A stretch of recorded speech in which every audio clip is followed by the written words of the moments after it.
Well, they finally did it. There it is.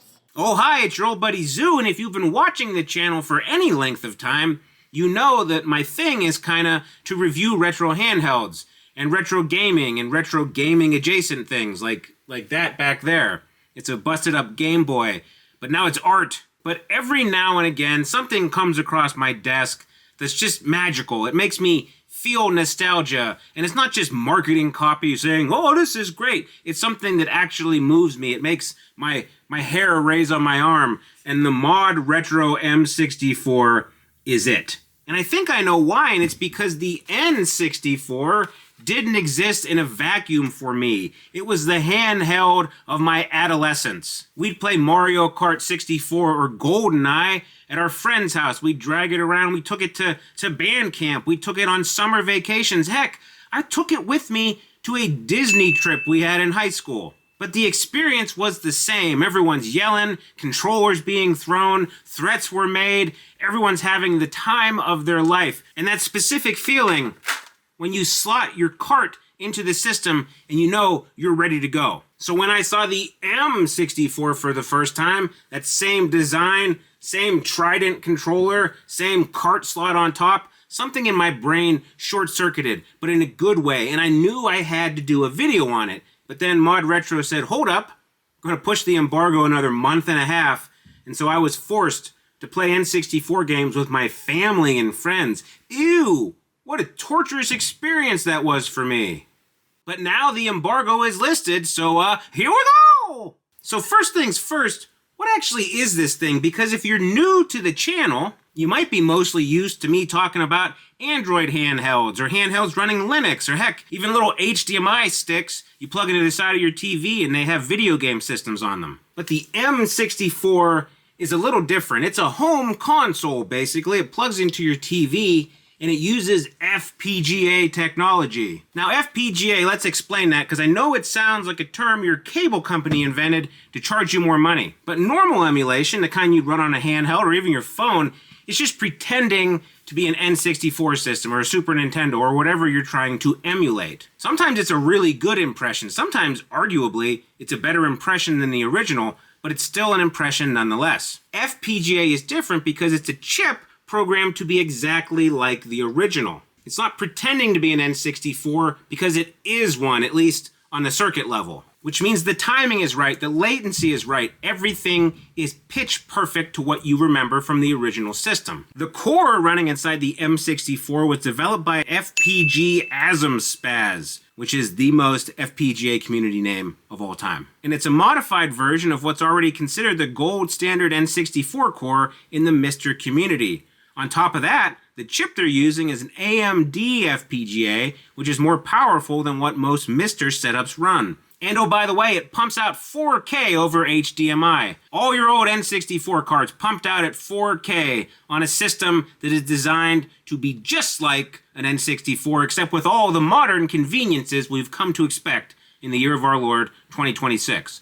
And that is the M64. Let's do a real quick walk-around tour of the actual console. On the front, you've got 4 controller ports, same as the original N64, which is pretty cool, because some of the modern clones drop it down to 2. 4 ports means 4 people, and we're going to come back to that. On the top, you got this big old power button and this dial here. This is the menu dial. It's how you navigate through the system software, unless you're doing shortcuts on the controller. It sounds weird until you see it, and then this big old clicky dial kind of makes sense. On top, you've got your cartridge slot and your ejection button. Jeez Louise!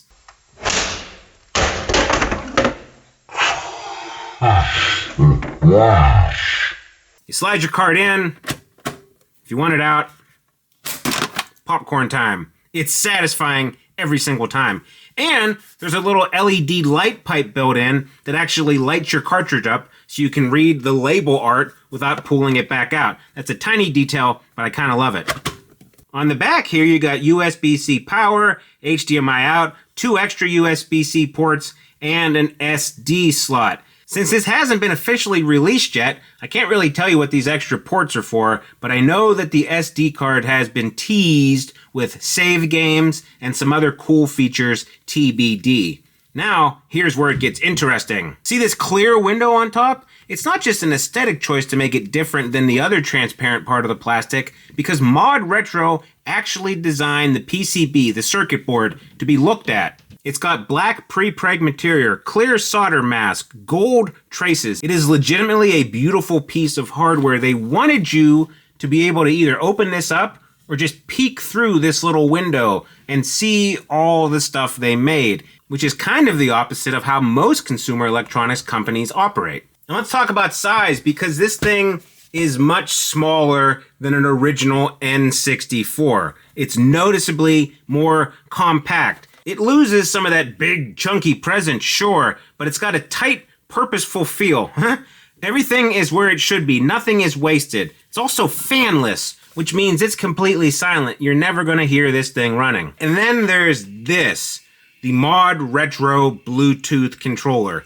They sent this along with the review unit, and I'm really glad they did because I want to talk about it. This is the M64 Trident controller, which, yes, it's a 3-pronged controller. And it copies the N64's famously weird Trident design, which some people, when they heard ModRetro was going with this layout, they had feelings. Modern controller design has come a long way. Why go back? But I'm honestly an N64 controller absolutist. I don't like the design. It's dumb. It's kind of a hardware dead end. But there's no other way to play N64 games without it. It's true. Holding this style controller, playing Super Mario 64, playing Mario Kart 64, it just feels right. Games on the N64 were designed around this grip. The analog stick's in the middle, your C button's on the right, the Z trigger underneath. When you're playing a game that was built for this layout, there's nothing wrong with it. It's right. Now let's check out the build quality on this thing. The top half is that same transparent plastic as the console, and you can see the internals. You can see all the wires and the ports. The bottom half is solid gray aluminum, which gives it a clean two-toned look, and it's also got some weight to it. It's heavier than a stock controller, but it's extremely well balanced, and I really, really enjoy it. The analog stick here is actually a TMR joystick, which is like an enhanced version of a Hall effect stick. They use contactless magnets to eliminate any wear and tear, which is a far cry from the old school potentiometer that made every original N64 stick eventually grind out into kind of a mushy mess. Look at that in there. Ew. It's Bluetooth, so it gives you wireless gameplay, which that's really cool if you have any memories of being chained to a TV set. I know some of you purists out there are going to have feelings about the added wireless latency, and I understand it, but in my time with this controller so far, I haven't noticed anything. The M64 takes original controllers, third-party controllers, and the ModRetro wireless model. And honestly, after spending a month playing N64 tethered right up against a TV like it was 1996, getting a break with a Bluetooth controller was really refreshing. I could sit on the couch across the room instead of on the floor in front of the TV, which is super cool. And the color match between the console and the controller is just satisfying. They're clearly a set. They belong together. Looking at them side by side, they look like something that could have rolled off a factory floor in 1999 and somehow survived to the present day in perfect condition. I am genuinely impressed by this controller, actually a lot more than I expected to be. Speaking of color, let's talk about this transparent green versus the original Jungle Green. Here they are side by side. Here you have the original Jungle Green N64. This one's mine. It's been with me for a long time. And then you have the M64, not in Jungle Green, but transparent green. And look at these things together. They're not the same shade of green. I don't know that it was meant to be the same shade of green. It's more of an homage. But how often are you going to have an original N64 sitting next to your M64 back to back on a shelf to tell the difference? And the original N64 here is famously weird. It's got an angular, weird, aggressive industrial shape to it, where the M64, it's softer, it's rounder on the edges, it's more refined, but it's clearly at the same time in full communion with the original. From the cartridge slot position, to the front layout, to the general proportions, it's more of a love letter, not a remake. And then circling back to the whole transparency thing, Nintendo did transparent, fantastic colors for the N64 in the late 90s into the early 2000s, yet Jungle Green, Fire Orange, Watermelon Red, Grape Purple, Ice Blue.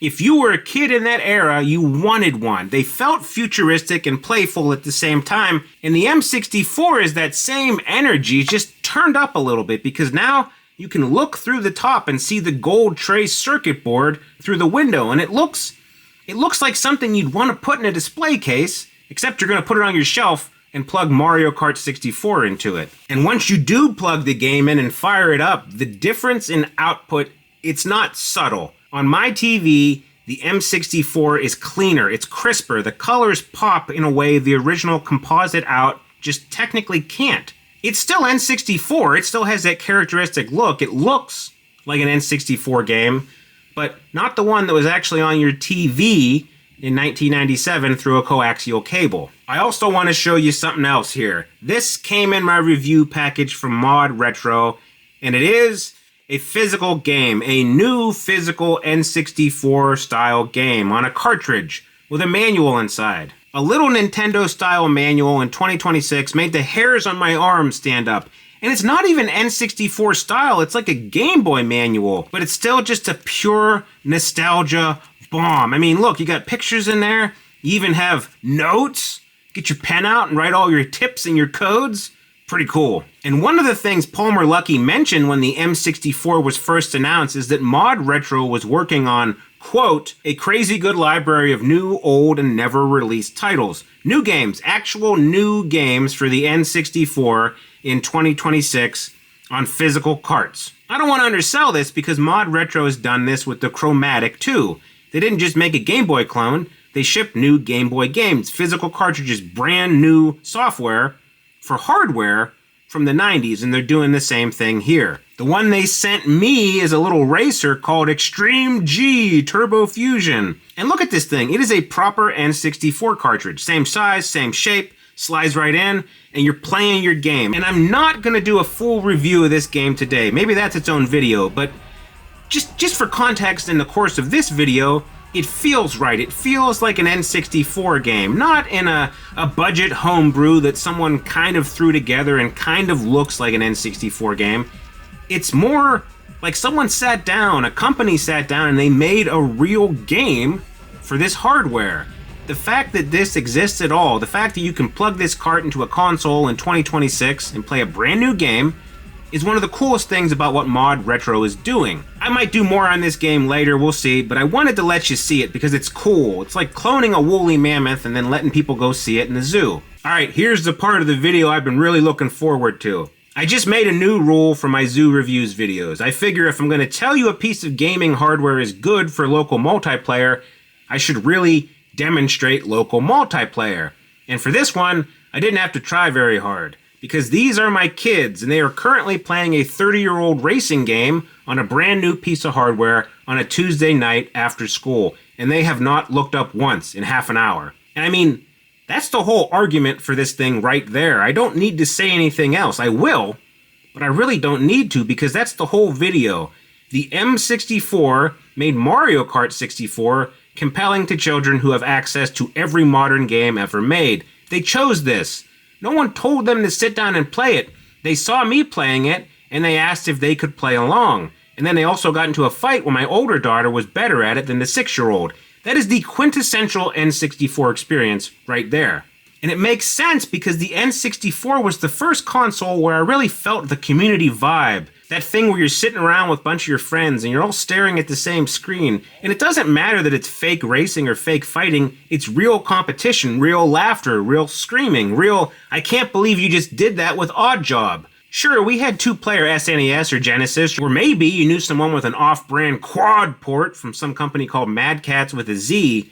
But honestly, the N64 was the first party console. And watching my kids have that same exact experience on this console with my old games, it was pretty cool. And for the record, I actually played against my wife, and I actually won this time. She must have had an off day, because normally she smokes me on Mario Kart, but I did it, I won. Anyway, the multiplayer is great. I just want everyone to know that I won in the Mario Kart race against my wife. Haha. Now, I said this can output at 4K, but I want to be pretty clear, because you're not magically upscaling these games to 4K resolution. You might have some signal cleanup going on depending on your TV, but they're still N64 games. You can play them in native aspect ratio, which I did, because I'm not a filthy savage, but you can stretch them to fill the whole TV. And there are also some shader options. The default CRT ones are actually too scan-liney for me, but you can tweak them to a surprising degree. And I ended up with a pretty warm and fuzzy CRT glow effect on modern TVs or even my downstairs BenQ projector.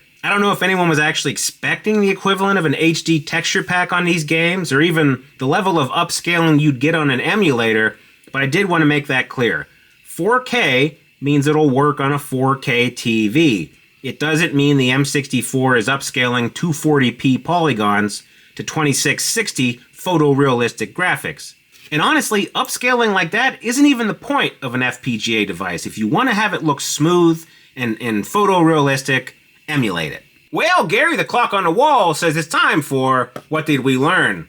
And we learned that the ModRetro M64 is genuinely the N64 remake I did not know I needed. FPGA accuracy, 4K HDMI output, 4 controller ports, original cartridge support, a PCB that's literally designed to be art, a Bluetooth Trident controller that feels right in a way that modernized replacements just don't, new physical games, and a price tag, $199, that matches the original N64's launch price from 1996, which I appreciate more every time I think about it. Is it perfect? I don't know. Ask me again once the broader community has had time with it. The FPGA enthusiasts will stress test this hardware in ways I can't even comprehend, and I want to see those results. But first impressions for a casual N64 gamer, this is the one. For N64, this is the one I would recommend. But should you buy it? Well, if you're fine with emulation and you don't have any nostalgia, then maybe not. But if you do have nostalgia for the actual console, or you happen to have a bunch of old carts or maybe a flash cart lying around,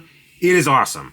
And if you happen to have 3 other aging millennials around, or even kids who want to play some Mario Kart all in the same room, it's kind of magical. I am 100% taking this with me on my summer vacation, and I'll post a tweet, or maybe I'll do a short about group N64 gaming, but there's no other word for this when everyone is using it. It is magical. And speaking of that, my daughters refused to stop playing N64 long enough for me to finish filming until we set up the bounce house outside. And then I was able to watch a brand new racing game run on a physical cartridge on 30-year-old hardware architecture in 4K. All in all, it was a pretty cool experience. If you thought this video was pretty cool, remember to like and subscribe and hype and all that jazz. And if you think I'm a buffoon who doesn't understand the complexities of FPGA, yeah, you're probably right. Regardless, thanks for watching, and we'll see you on the next one. Goodbye.